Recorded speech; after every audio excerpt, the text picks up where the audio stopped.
Hi viewers, welcome to our channel. ప్రస్తుతం మనతో Zoom live లో అందుబాటులో ఉన్నారు మంచా నాగమల్లేశ్వరి గారు, విశాఖ జిల్లా వైఎస్ఆర్సీపీ అధికార ప్రతినిధి. నమస్తే మేడం. నమస్తే సార్.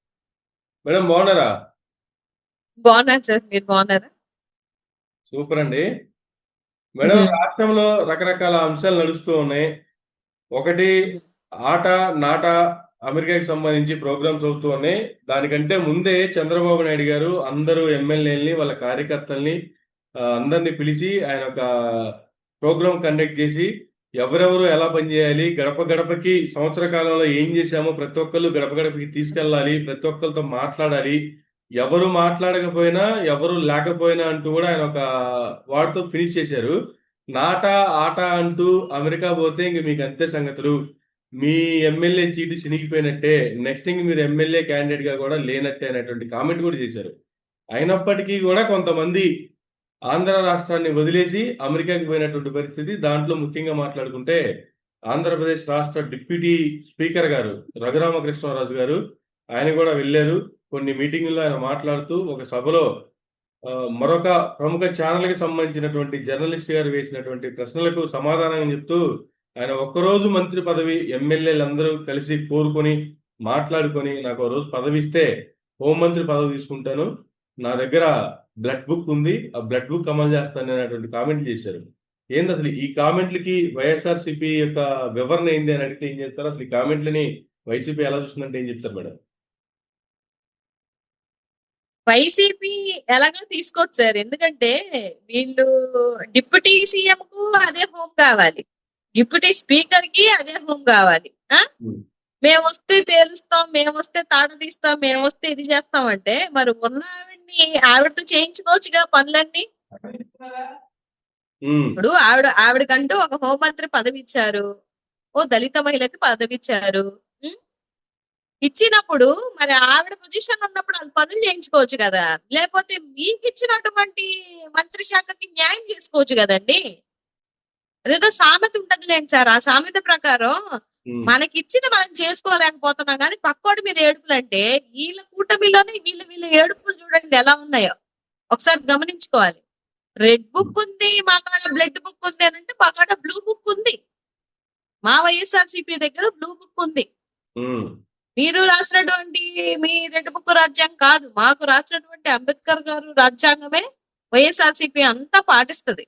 ఉమ్. ఎందుకంటే మేమే కాదు, ఈ రాష్ట్రంలో ఏ గవర్నమెంట్ వచ్చినా ఎవరు వచ్చినా పాటించాల్సింది, ఏ మీడియా అయినా పాటించాల్సింది, ఎవరైనా అనుసరించాల్సింది అంబేద్కర్ గారు రాసినటువంటి రాజ్యాంగమే. మీ ఉమ్. బుక్కులు రెడ్ బుక్ బ్లడ్ బుక్ అది మీకే. ఇప్పుడు ఆయన రెడ్ బుక్ అన్నాడు, రేపొద్దున ఆయనకి రెడ్ బుక్ పరిచయం అవుద్ది. ఈయన బ్లడ్ బుక్ అంటున్నాడు, ఈయనకి రాబో రోజులలో బ్లడ్ బుక్ కూడా పరిచయం అవుతుంది. అంటే రాష్ట్రంలో ఇక్కడ ఉన్న ప్రజలకి న్యాయం చేయండి అంటే న్యాయం చేయకుండా రెడ్ బుక్ బ్లూ బుక్ లేకపోతే బ్లడ్ బుక్ అనుకొని ఏంటి సార్ ఇది? అక్కడ ఎందుక వెంకటరెడ్డి వాళ్ళకి గారు కొన్ని ఓట్లేసింది జనాలు. విచిత్రమైన కామెంట్లు కూడా చేశారండి. ఒకవేళ అందరూ కోరుకొని మీకు ఒక్కరోజు మీరు కోరుకున్నట్లుగా మీకు మంత్రి పదవి ఇస్తే రెడ్ బుక్ అమలు చేస్తారా అనేటువంటిది ఆయన కామెంట్. రెడ్ బుక్ కాదు, అది వేరే వాళ్ళ దగ్గర ఉంది, నా దగ్గర బ్లడ్ బుక్ ఉంది అనేటువంటిది ఈయన కామెంట్. అంటే కనీసం ఈయన వేరే ఏం వాళ్ళు ఎవరు చేసుకుంటాడండి అని సార్ చెప్పడానికి ఈయనకాడ? కూడా ఇష్టపడకుండా అది వేరే వాళ్ళ దగ్గర ఉంది అంటే కూటమిలోనే రకరకాల ఇష్యూలు ఉన్నాయి అనుకోవాలా దీని ఆధారంగా? యాక్చువల్గా రఘురామ కృష్ణ గారి బిహేవియరే అది, ట్రిపుల్ ఆర్ గారి బిహేవియరే అది. ఇప్పుడు అర్థమవుతుంటది వాళ్ళకి. ఉమ్. గతంలో ఇక్కడుండి ఇక్కడ సీట్ ఇచ్చి ఇక్కడ గెలిచి ఇక్కడ వాళ్ళ మీదనే అతని బిహేవియర్ ఎలాగుంది అనేది ఆ రోజు మీరు అన్ని మాటలు మాట్లాడారు కదా. మరి ఇప్పుడు ఇక్కడున్న అతన్ని తీసుకెళ్లి మీ పార్టీలో ఇచ్చుకొని మీ పార్టీ సీట్ ఇచ్చి లేకపోతే మీ పార్టీ పదవులు అనుభవిస్తున్నటువంటి వ్యక్తి మీరు వద్దు అన్నా కూడా అక్కడికి వెళ్ళి ఇప్పుడు మీరు అన్నట్టుగానే ఆ రెడ్ బుక్ వేరే వాళ్ళ దగ్గర ఉందంటే ఆయన పేరు కూడా తలచడానికి కూడా ఈయన ఇష్టపడట్లేదు అని అంటే ఆయన ఉమ్. నేచురల్ బిహేవియర్ అది, ఆయన ఓకే. బిహేవియరే అది. ఇప్పుడు వాళ్ళకి అర్థమై ఉంటది, అబ్బా జగన్మోహన్ రెడ్డి గారి దగ్గర ఉన్నప్పుడు ఆయన పరిస్థితి ఎట్లుండిందో ఇప్పుడు వాళ్ళకి కళ్ళ కట్టినట్టుగా ఆయన బిహేవియర్ తెలుస్తా ఉంటది. ఉమ్. అతనికి బేసికల్ గా నరం లేని నాలుక అంటారు కదా సార్, అలాగా నరం లేని నాలుక ఉన్నటువంటి వ్యక్తి ఎవరైనా ఉన్నారంటే ఈ రాష్ట్రంలో కాదు ఈ ప్రపంచంలో ట్రిపుల్ ఆర్. ఉమ్. గ్రాటిట్యూడ్ లేనటువంటి వ్యక్తి ఎవరన్నా ఉన్నారు అని అంటే ట్రిపుల్ ఆర్.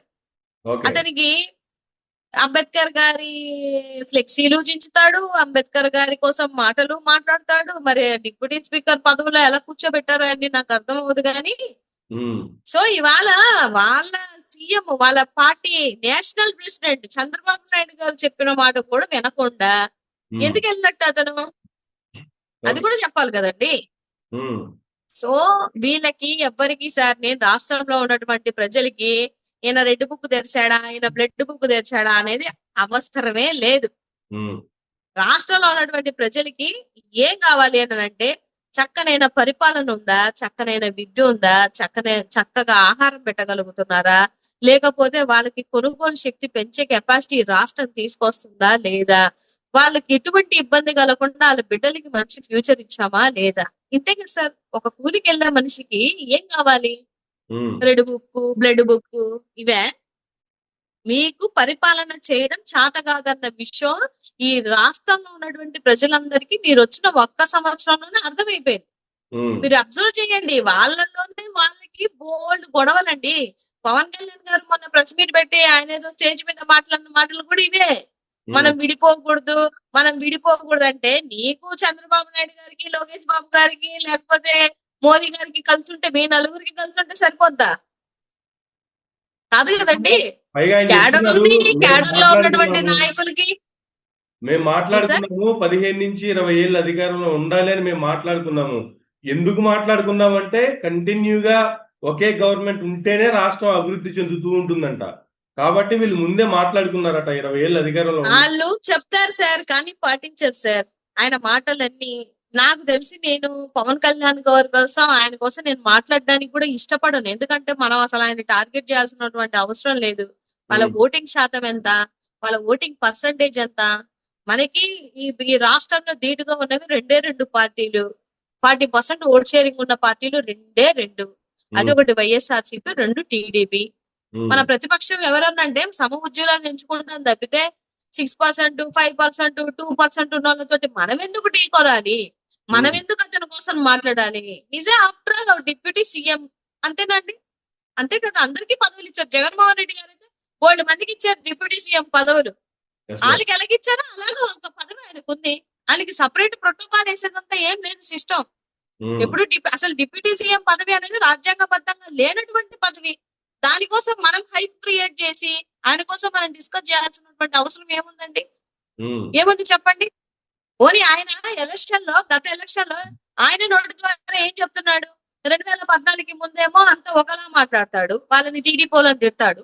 2014 నుంచి 19 దాకా పొత్తు కావాలని చెప్పేసి ఒక పొత్తులో మాట్లాడతాడు. మళ్ళీ 2019 నుంచి 24 వరకు లేదు, మళ్ళీ మనం ఏకమైపోవాలని. అసలు తేగుంటి లేనటువంటి ఒక వ్యక్తిని తీసుకొచ్చుకొని మళ్ళా ఆయన ఏదో మాట్లాడుకొని, మళ్ళా ఆయన కార్యకర్తలు, ఆయన అభిమానులు మనం ఏదో రెచ్చగొట్టుకున్నట్టు మాట్లాడుకొని, మనకు అవసరమా సార్?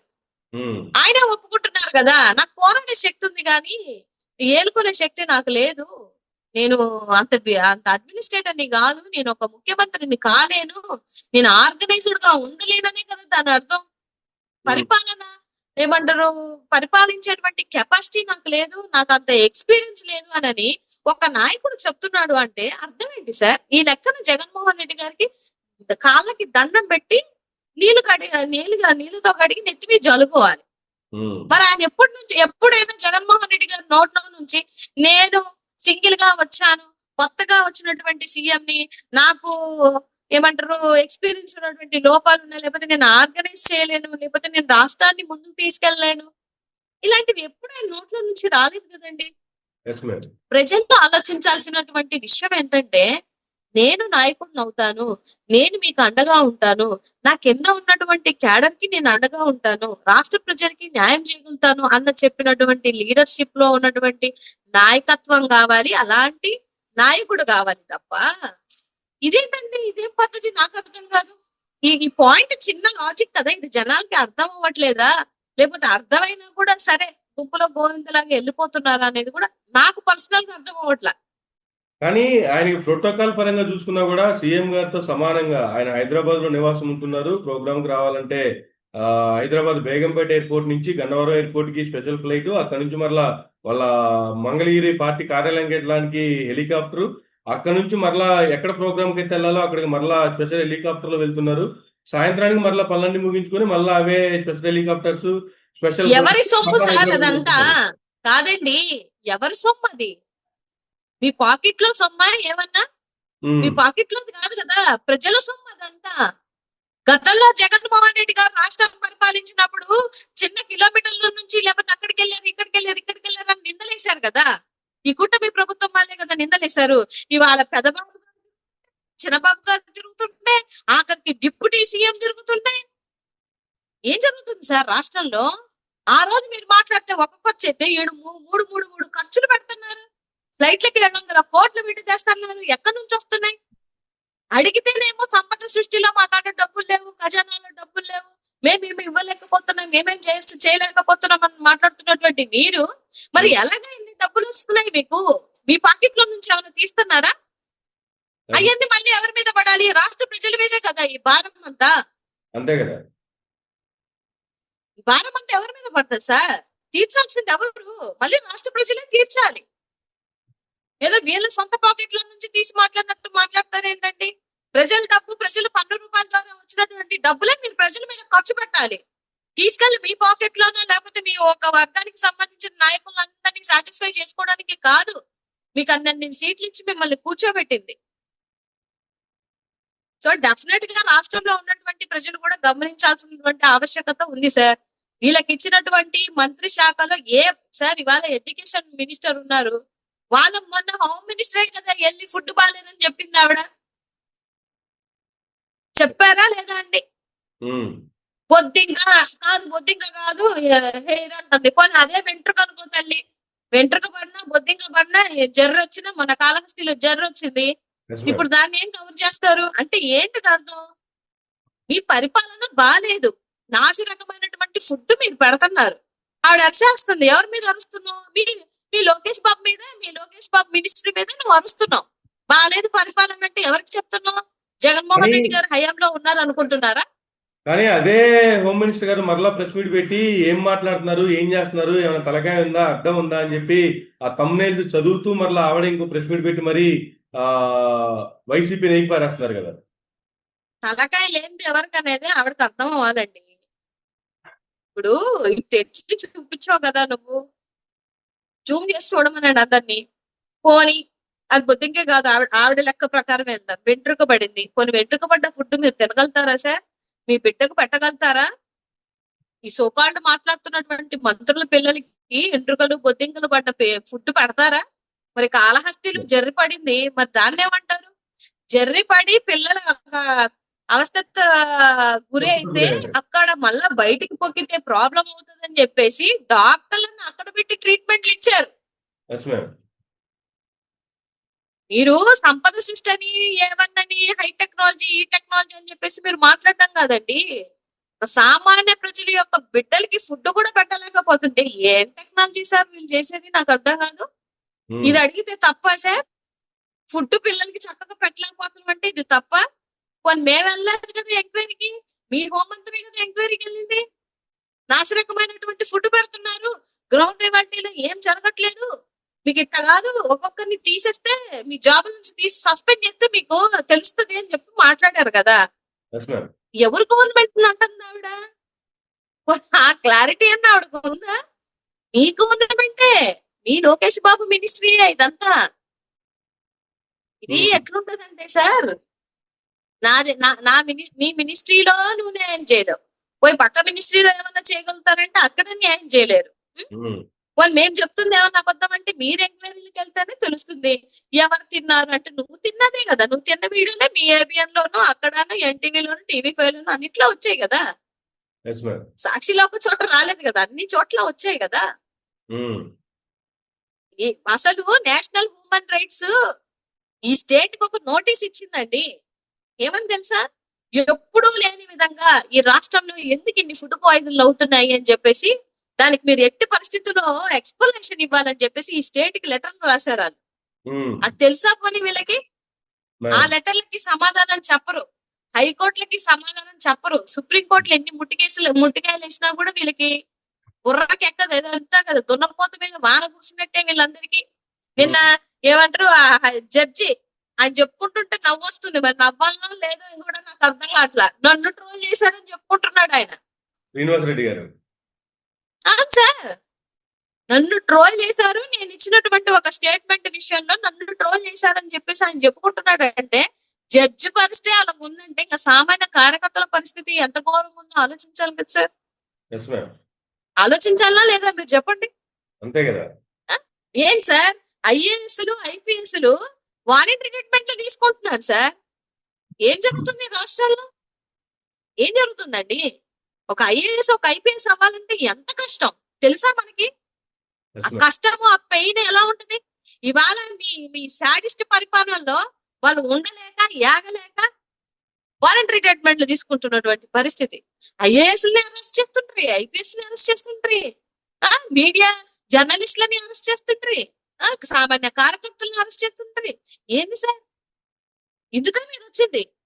ఎందుకంటే వీళ్ళు ఈ ప్లాన్ కోసం, ఈ కక్షపూరిత రాజకీయం కోసం రావడానికి ప్రజలు వాళ్ళకి ఎందుకు ఓట్లేయాలి? Yes ma'am. 3 సిలిండర్లు ఇచ్చానని సాక్షాత్తు ముఖ్యమంత్రి గారే అబద్ధాలు ఆడుతుంటే ఇంకేం చెప్తాం సార్? ఎంత బాగా అబద్ధాలు ఆడుతున్నారు. ఎక్కడిచ్చారండి 3 సిలిండర్లు? ఎక్కడిచ్చారు? ఎవరికి ఇచ్చారు? కొన్ని తల్లికి వందనం అందరికి ఎక్కడ వేశారు? కొన్ని ఫ్రీ బస్సు ఆగస్టు 15 అది కూడా చూడాలి. అది కూడా ఇవ్వరు, మనకు తెలుసు కదా. ఇదంతా తీసుకెళ్లి P4 కి కనెక్ట్ చేస్తారంట. P4 అంటే ఎవరో దత్తకు తీసుకుంటారంట. ఎవడో ఎందుకు సార్ తీసుకుంటారు? ఎవరెవరో వచ్చి ఎందుకో తీసుకొని వాళ్ళు ఎందుకు చేస్తారు సార్? ఎవరిది రెస్పాన్సిబిలిటీ? ఎంత బ్లండర్ అంటే అసలు రాజకీయం కూడా తెలియని వాళ్ళకు కూడా మీరు చేస్తుంది తప్పు అని అర్థం అవుతుంది. మీరు మరి ఏం విజనీరియో, మరి ఏమి వీళ్ళు ఆలోచించాలి, ఏం చేద్దాం అనుకుంటున్నారో రాష్ట్ర ప్రభుత్వాన్ని. ఏం సార్ ఈ పరిస్థితి? కానీ అధికార కానీ డెఫినెట్ గా వచ్చేటప్పటికేమో ఆ అధికారాన్ని ఎంజాయ్ చేస్తూ ఉన్నారు. సీఎం గారి దగ్గర నుంచి డిప్యూటీ సీఎం గారి దగ్గర వరకు, మినిస్టర్ నారా లోకేష్ గారి వరకు. కానీ రాష్ట్రాన్ని బాగు చేసేదానికో, లేదా రాష్ట్ర ప్రజలకు సంక్షేమం అందించేదానికో, రాష్ట్రాన్ని అభివృద్ధి చేసేదానికో వచ్చేటప్పటికి మేము ఇంకా ప్రతిపక్షంలోనే ఉన్నట్టుగా వాళ్ళు వ్యవహరిస్తున్నటువంటి, వాళ్ళు మాట్లాడుతున్నటువంటి తీరు, ప్రతిపక్షంలో ఉన్నారా అధికారంలో ఉన్నారా అని మీరే అధికారంలో ఉన్నారని గుర్తు చేసినటువంటి పరిస్థితి వస్తుంది. ఎందుకు అటువంటి పరిస్థితి వాళ్ళు వచ్చింది? ఇంకా వాళ్ళు ప్రతిపక్షంలో ఉన్నట్టే బిహేవ్ చేస్తున్నారు. ఇంకా అనకూడదు కానీ జగన్మోహన్ రెడ్డి గారు ఒక సీఎం ఏ విధంగా అయితే స్పందించాలో, ఒక సీఎం ఈ రాష్ట్ర ప్రజలకి ఏ విధంగా అయితే అండగా ఉండాలో, ఒక సీఎం ఒక రైతుల గిట్టుబాటు ధరలో ఎలాగ ఫైట్ చేయాలో, ఏం చేయాలో ఈయనెళ్ళి ఫైట్ చేశాక మీరు రాసుకుంటున్నారు సెంట్రల్ మినిస్టర్లకి. ఒకవేళ ఆయన లెటర్లు రాస్తే నీకెంత ధైర్యం? నువ్వు ఎలా రాస్తావు లెటర్లు అంటే ఏమి? ప్రజాస్వామ్యంలో మనిషికి హక్కు లేదా? ఒక ఎక్స్ సీఎం గా ఉన్నటువంటి వ్యక్తి వైఎస్ఆర్సీపీకి 40% ఓట్ షేరింగ్ ఉన్నటువంటి ఒక వ్యక్తి, అపోజిషన్ పార్టీలో ఉన్నటువంటి ఏకైక పార్టీ ఎందుకు రాయకూడదు సార్? నేనైనా రాయొచ్చు, నాకు ఓటు హక్కు ఉంది, నేను రాయొచ్చు, నేను ప్రశ్నించే హక్కు నాకు ఉంటది, మీకు హక్కు ఉంటది. రాయకూడదు. కొన్ని మీరు రాస్తారా అంటే మీరు రాయరు. ఇవాళ గిట్టుబాటు ధరలో పక్క రాష్ట్రాలు రాసి లెటర్లు రాసి కుమారస్వామి గారికి, కేంద్ర మంత్రికి లెటర్ రాసి దగ్గరగా 2,50,000 టన్నుల్ని కేజీ 16 రూపాయలు చొప్పున హెచ్చించి వాళ్ళు కొనుక్కున్నారు కదా. మరి మీరు ఎందుకు రాయలేకపోతున్నారు? మీరు రాయాలి కదా. మీరున్నది కూటమిలోనే కదా, ఎన్డీఏ ఇదిలోనే కదా, ఫ్యామిలీలోనే కదా మీరున్నారు. మీరు ఎందుకు రాయలేకపోతున్నారు? మీరు ఎందుకు తీసుకొని రాలేకపోతున్నారో కూడా ఆలోచించాల్సినటువంటి అవసరం లేదా సార్? రాష్ట్ర ప్రజలు గమనిస్తున్నారు సార్. నేనైతే కోరుకుంటుంది రాష్ట్ర ప్రజలకి మనం సబ్జెక్ట్ పరంగా ఇంత ఇన్ఫర్మేషన్ ఎందుకు ఇస్తున్నామంటే వాళ్ళకి అర్థం అవ్వాలని. వీళ్ళు చెప్పేటువంటి కళ్ళబొల్లి అబద్ధాలు కాదు. అన్ని ఇచ్చాం, సూపర్ 6 ఇచ్చాం, 4 మందం మాటలు మాట్లాడుతుందంటే 4 మందం మాటలు ఎవరు మాట్లాడుతున్నారు సార్? ఇచ్చామని ఎలా చెప్తారు? ఇవ్వకుండానే ఇచ్చామని చెప్పగలిగినటువంటి గుండె ధైర్యం కూడా ఉండాలి. ఆ ధైర్యం మరి కూటమి ప్రభుత్వానికే ఉంది. సో డెఫినెట్ గా రాష్ట్రంలో ఉన్నటువంటి ప్రజలు అన్ని అబ్జర్వ్ చేస్తారు సార్, చేయకుండా ఏం ఉండరు. నేను ఎప్పుడు చెప్తాను, 4 సంవత్సరాల 6 నెలలు మంది, చివరి 6 నెలలు వాళ్ళది. వాళ్ళు చెప్తారు గ్యారంటీగా, ప్రజలు చెప్పకుండా ఏముండరు. అంత తెలివి తక్కువ వాళ్ళు ఏం కాదు. మీకన్నా మాకన్నా రాజకీయ నాయకుల కన్నా, పెద్ద వాళ్ళకన్నా, ఇంటలెక్చువల్ వాళ్ళ కన్నా తెలివైన వాళ్ళు ఎవరన్నంటే ప్రజలు. సో వాళ్ళని ఈ విధంగా ఇబ్బంది పట్టి మీరు దగ్గరగా 1,70,000 కోట్లు అప్పు. ఏం అవును. చేశారు? ఎవరికి ఇచ్చారు? ఏ పథకం ఇచ్చారు? ఏమీ ఇవ్వలేదు. చక్కగా ఫుడ్ పెట్టలేకపోతుండ్రి, చక్కగా యూనిఫామ్ ఇవ్వలేకపోతుండ్రి, బ్యాగులు అయితే మొన్న లాస్ట్ టైం శనివారంకి ఇచ్చారు. ఈ పాటికి బ్యాగులన్నీ చినిగిపోతున్నాయండి. Yes ma'am. నాసిరకం, నాసిరకం, నాసిరకం అన్ని నాసిరకమే. ఫుడ్ నాసిరకమే, లేకపోతే బ్యాగులు నాసిరకమే. ఎవరెవరికో వాళ్ళ బినామీలకు ఇచ్చుకుని తింటారు. వాళ్ళు ఎందుకు చక్కగా చేస్తారు? అయ్యే బ్యాగులే కదా జగన్మోహన్ రెడ్డి గారు ఇచ్చారు. అయ్యే బెల్ట్ కదా ఇచ్చారు, అయ్యే షూస్ కదా ఇచ్చారు. మరి మీ ఎందుకు చినిగిపోతున్నాయి? పిల్లలు చెప్తున్నారండి, పిల్లలు చెప్పిన వీడియో చూశాను నేను. ఉమ్. యూనిఫామ్ కూడా ఇప్పటి వరకు ఫుల్ ఫ్లెడ్జ్డ్ గా రాలేదు. జూలై వచ్చేసింది. ఏం సార్ పరిపాలన చేస్తున్నాం మనం? అటు హోం మంత్రి హోం కి సంబంధించిన పరిస్థితులు అలాగే ఉన్నాయి, ఎడ్యుకేషన్ పరిస్థితులు అలాగే ఉన్నాయి. ఈయన పంచాయతీ రాజ్ ఇస్తే ఆయన పరిస్థితి అలాగే ఉంది. మీరు పిలుస్తుంటే మీటింగ్లకి ఎవరు రావట్లా. 70 మంది దాకా ఎమ్మెల్యేలు మీ మాట వినకుండా రాకుండా ఎడబై ఆట తానా తందానా అని అమెరికాలో కూర్చున్నారు అని అంటే మీ పరిపాలన మీ ఎమ్మెల్యేలకి మీ ఎంపీలకి నచ్చట్లేదు. ఇంకా రాష్ట్ర ప్రజలకి ఏం నచ్చుద్ది, వైఎస్ఆర్సీపీ వాళ్ళకి ఏం నచ్చుద్ది? యాక్చువల్ గా వైఎస్ఆర్సీపీ వాళ్ళని కౌంటులోకి తీసుకోవట్లా. వాళ్ళకి ఏ పథకం రావట్లా, ఏ ట్రాన్స్ఫర్లు రావట్లా, ఏ ప్రమోషన్స్ రావట్లేదు, రావు. వీళ్ళున్న 5 ఏళ్ళు రావు. రాకూడదని సాక్షాత్తు సీఎంఏ చెప్పినప్పుడు ఏ ఉమ్. విధంగా వస్తాయి సార్? సో మేము పన్నులు కట్టాల్సిన అవసరం లేదు. మేము ఈ రాష్ట్రంలో ఎటువంటి ఇది చేయాల్సినటువంటి అవసరం లేదు. ఎందుకంటే మాకు ఏ పథకాన్ని వర్తించకుండా చేయడమే వాళ్ళ ధ్యేయం. ఓకే. ఇప్పుడు 20 లక్షల దాకా తల్లికి వందనం తీశారు. అందరూ ఎంత వైఎస్ఆర్సీపీకి సంబంధించినటువంటి నాయకుల తల్లులు ఉన్నారో కూడా ఒకసారి గమనించాలి కదా సార్. ఉమ్. పరిపాలన రాష్ట్రంలో అనేది మీకు ఓట్లేసిన వాళ్ళకి పరిపాలన, నాకు ఓట్లేని వాళ్ళకి నేను పరిపాలన చేయను అని అంటే మరి ఆ రోజు జగన్మోహన్ రెడ్డి గారు అనుకోవాలి కదా. ఆ రోజు జగన్మోహన్ రెడ్డి గారు తన మన కులం లేదు, గోత్రం లేదు, ఏమీ లేకుండా ఆయన చేసినటువంటి వ్యక్తి. వాళ్ళకి వీళ్ళకి నక్కకు నాగలోకు అనుకున్నంత తేడా ఉంటది సార్. మ్యామ్. డెఫినెట్ గా రాష్ట్ర ప్రజలందరూ గమనిస్తున్నారు, గమనిస్తారు. రాబో రోజులలో సమాధానం కూడా చెప్తారు. సో రాష్ట్రంలో అభివృద్ధి లేదా రాష్ట్రానికి సంబంధించినటువంటి యంత్రాంగానికి సంబంధించినటువంటి పరిస్థితులు ఈ విధంగా ఉంటే గతంలో వైఎస్ఆర్సీపీ పార్టీ అధికారంలో ఉన్నప్పుడు అదానీ గురించి అంబానీ గురించి వీళ్ళు చేసినటువంటి రచ్చ అంతా ఇంత కాదు. ఇక రాష్ట్రాన్ని దోసిపెట్టేశారు, అదానీ పార్టీ చేశారు, అంబానీ పార్టీ చేశారు, వాళ్ళు వచ్చి దోసుకెళ్ళిపోతారని చెప్పి రకరకాల కామెంట్లు చేశారు. వీళ్ళకి జగన్మోహన్ రెడ్డి గారికి వీళ్ళకి మంచి దోస్తానా ఉంది. ఆ దోస్తానా కోసమే వాళ్ళకి మొత్తం కట్టబెట్టేస్తున్నారని రాసినటువంటి వాళ్ళు ఈ రోజు అమరావతిలో అదానీ గ్రూప్ కి స్పోర్ట్స్ సిటీ కోసం 2,500 ఎకరాలు కేటాయిస్తున్నారు. ఎందుకు ఈ రోజు అదానీ గారు ఎందుకు మంచి అయ్యారు, నిన్నటి వరకు ఎందుకు చెడయ్యారు? రాష్ట్రంలో ఎవరు పెట్టుబడులు పెట్టినా రాష్ట్రం అభివృద్ధి కోసమే పెట్టుబడులు పెడతారు. ఎవరు వచ్చినా రాష్ట్రం అభివృద్ధి కోసమే వస్తారు. మీ పార్టీ ఉంటే వీళ్ళు మంచోళ్ళు, వేరే పార్టీ ఉంటే అధికారంలో వాళ్ళు చెడ్డోళ్ళు అయిపోతున్నారు అనేటువంటి కామెంట్లు ఎందుకు వస్తున్నాయి? ఇప్పుడు ఈ 2,500 ఎకరాలు అదే అంటున్నాను సార్. ఏ విధంగా ఇవాళ అదే నోటితోటి అదాని గారు ఇలాగా, లేకపోతే జగన్ గారు ఇలాగా, లేకపోతే ఇట్లా చేశారు, అట్లా చేశారు, ఇంత ఇన్వెస్ట్మెంట్లు అని చెప్పేసి చేశారు, మీరు ఏవో గోల్డ్ చేసుకున్నారు, దోపిడీ చేశారు, దొంగతనాలు చేశారు అని మాట్లాడుతున్నారు కదా. మరి మీరు ఎందుకు ఇచ్చారు? మీరు ఎందుకు ఇచ్చారు సార్? సాంప్రదాయాన్ని శుద్ధ పూసని అన్నట్టు ఉంటాయి ఇలా మాటలన్నీ. మీకు అవసరం అనుకున్న చోట అమరావతికి ఏమో రేట్లు పెంచుకుంటారు. ఇంత ఒక ఆర్థిక సిటీగా, రాబో సిటీగా ఉండాల్సినటువంటి ఇక్కడ ఉన్నటువంటి విశాఖ జిల్లాలో భూములు మాత్రం 99 పైసలకి వాటికి లెక్క చెప్తున్నారు. మ్యామ్. మీరు మాట్లాడతారు, మళ్ళీ తిరిగి మాట్లాడితే మళ్ళీ మాట్లాడాలని అంటారు. మీకు ఆ రోజు అదాని ఇచ్చట, మరి ఈ రోజు అదాని మీకు మంచోడు అయిపోయాడా? ఎలాగైపోయాడు సార్? ఏ విధంగా అయిపోయాడు? మీరు ఇప్పుడు అడిగితే ఏం చెప్తారు తెలుసా? రాష్ట్ర అభివృద్ధి కోసం. చాలా పెద్దవాడు అది. ఉమ్. రాష్ట్ర అభివృద్ధి కోసం మేము ఇలా అవ్వాల్సి వచ్చింది, లేకపోతే మేము రాష్ట్ర అభివృద్ధి కోసం 3 పార్టీలు కలవాల్సి వచ్చింది. ఇలాంటి డైలాగులు వాళ్ళు మాట్లాడతారు. అదే జగన్మోహన్ రెడ్డి గారు అనుకోండి, దోపిడీ కోసం, దొంగతనాల కోసం, కుంభకోణాల కోసం. మరి మనం చేస్తే మాత్రం దోపిడీ కాదు, కుంభకోణం కాదు. మరేంటి పరిపాలన? సో ఇవన్నీ సార్ డెఫినెట్ గా అన్ని వింటారు, జనాలకి అన్ని తెలుసు. నేనైతే అదే కోరుకుంటున్నా. ఇప్పుడు మీరు చెప్పినా నేను చెప్పకపోయినా కొన్ని విషయాలు వస్తున్నాయి కదా బయటికి రాకుండా. ఇవాళ ప్రతి ఒక్కరి చేతిలో ఫోన్ ఉంటుంది సార్, అదే ఆయుధం. అన్ని మనకంటే ముందుగా తెలిసిపోతున్నాయి జనాలకి ఏం జరుగుతుందనే ఒక క్లారిటీ ఉంది డెఫినెట్ గా.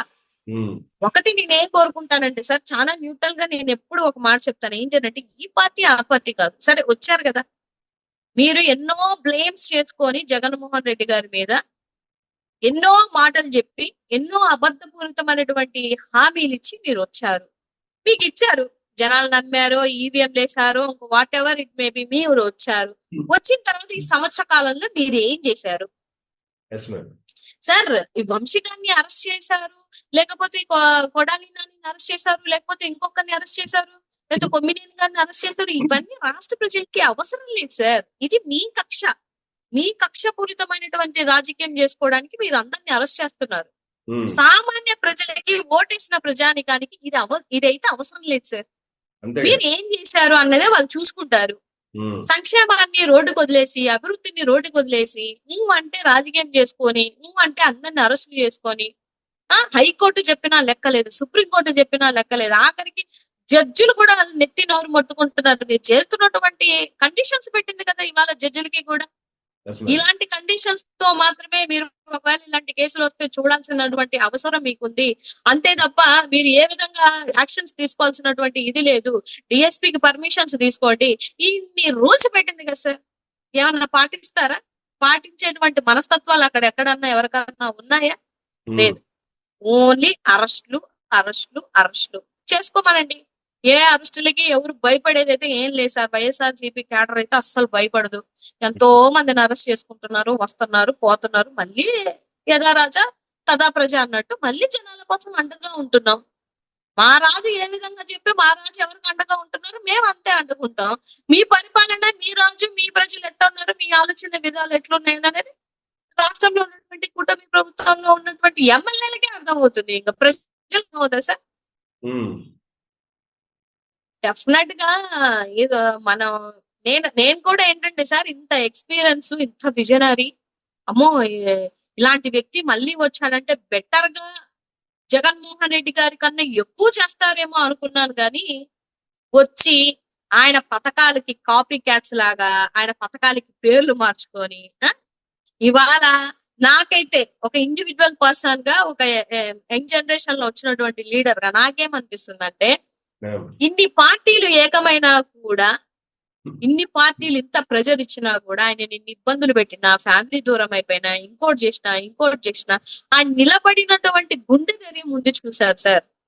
దానికి ఏ పార్టీ వాళ్ళైనా ఎవరైనా ఫిదా అవ్వాల్సిందే అండి, అందులో 1% డౌట్ లేదు.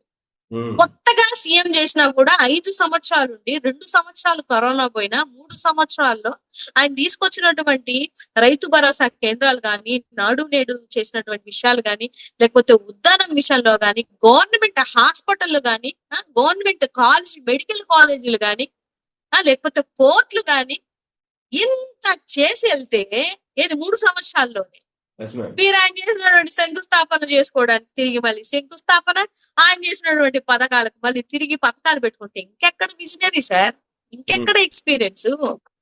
ఆయన ఆలోచన విధానంలో వచ్చిందే అమ్మఒడి, దానికి పేరు మార్చుకున్నారు తల్లికి వందనం అని. ఆయన తీసుకొచ్చినటువంటి రైతు భరోసా కేంద్రాలకి, రైతు భరోసాలకి పేర్లు మార్చుకొని ఇచ్చుకుంటున్నారు. ఆరోగ్యశ్రీని నిర్వీర్యం చేశారు. ఎక్కడన్నా ఏమన్నా విచిత్రం ఉందా సార్? ఒక సీఎం ఆరోగ్యశ్రీకి కాకుండా ఎంటర్టైన్మెంట్ కి ఫండ్ ని జనరేట్ చేస్తాము, బడ్జెట్ ని పెడదాం, బడ్జెట్ ని కేటాయిద్దాం అనేది ఎక్కడన్నా విన్నారా మీరు? కొన్ని అసెంబ్లీ సాక్షిగా ఎవరైనా మంచి పరిపాలన ఇస్తానని అంటారు కానీ, నాణ్యమైన మందిస్తానన్నటువంటి ముఖ్యమంత్రి ఎవరన్నా ఉన్నారా సార్? ఇవి నేర్చుకోవాలా సార్ మా యంగ్ జనరేషన్ వీళ్ళ దగ్గర నుంచి? నేనే కాదు, ఎవరైనా, నేను న్యూట్రల్ గానే మాట్లాడుతున్నాను, ఎవరైనా కూడా ఇవి నేర్చుకోవడానికే మీకు 40 years ఎక్స్పీరియన్స్ ఉన్నటువంటి మీకు ఇచ్చింది గవర్నమెంట్, మీకు ఇచ్చింది కదా పరిపాలన చేయమని. Zero sir, zero, everything zero. రక్షణ జీరో, మహిళలకి రక్షణ లేదు. Any kind of stream you can check it. ఏదైనా ఇంతే. ఇప్పటికీ ఏం మాట్లాడుతున్నారంటే ఆశ్చర్యమైనటువంటి విషయం, జగన్మోహన్ రెడ్డి గారు రైతు భరోసాలకు అండగుండాలి కదా అని అంటే, గిట్టుబాటు ధరల్లో ఎందుకుంటారు జగన్మోహన్ రెడ్డి గారు? మీది కదా గవర్నమెంట్, కేంద్రం మెడలు వంచి తేవాల్సినటువంటి ఆవశ్యకత ఎవరికి? మీకే కదా, మీరున్నారు కదా ఎన్డీఏలో. అంతే కదా.